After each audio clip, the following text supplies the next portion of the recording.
Okay, we just got done playing the new Reiner Knizia Sebastian Bleasdale game of Prosperity, which is sort of like a managing pollution and energy output and all kinds of different things. Each player gets a player board. You can see you can buy different buildings that give you different icons. This will raise your energy level up and down and your sort of ecological level up and down here. And then you have pollution discs here. You start with a bunch of these on your track, and you can remove these, or you can not remove them. And then when yes, you could do this route. If you have too many pollution markers, you actually can't score any prosperity points for different scorings in the round. And what happens is, here's an example here.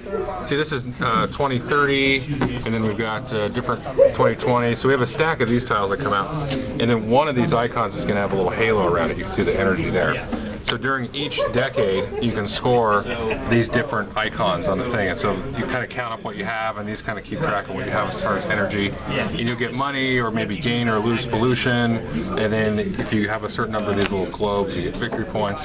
You basically play through all the years, different stacks, and you can take actions like removing pollution, getting money, buying more technology tiles as they come out. And each player has a really kind of horrible scoring board. Not too bad, but it kind of snakes around left and right there. So, David, what did you think of the game? I did horribly. I polluted the planet at the end, so we're not sure, but probably wasn't able to score any points in the end of the game scoring. So I was very far behind. So I made a lot of mistakes, but I do feel like the way you draw the tiles and then the ones with the halos around them trigger different things. That you get a lot of money if you have money icons and different things like that. The timing on those you can't predict. You know that each decade you're going to have one of each of the four, right. And so that can be tricky. They feel like you really want money before your turn, but it comes after your turn. You really want to advance your research before your turn, but it doesn't. And maybe you know, like the tiles you want to get to buy, you don't have the option. So it's hard to tell for me if I feel like I have as much control as I want. I'd like to play it again because it's pretty quick. Yeah. But it's hard to say. Like the timing could screw you. Maybe, I don't know. All right, Seth.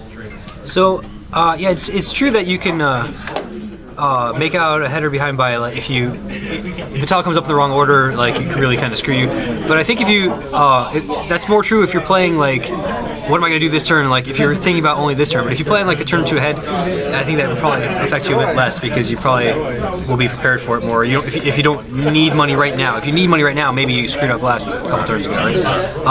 I did like in this game. There's about 6 or 8 different like tracks, and you can every turn you get to do 2 things to basically advance one of those tracks, and it's very kind of a classic Euro in that way. And looking at these the scores, David had polluted his planet and was low on the scoreboard, but I can see he's perhaps over-invested in technology there. I wonder if that's right. He spent maybe too many of his resources getting the technology upgrades, and maybe that's why he wasn't able to get the points.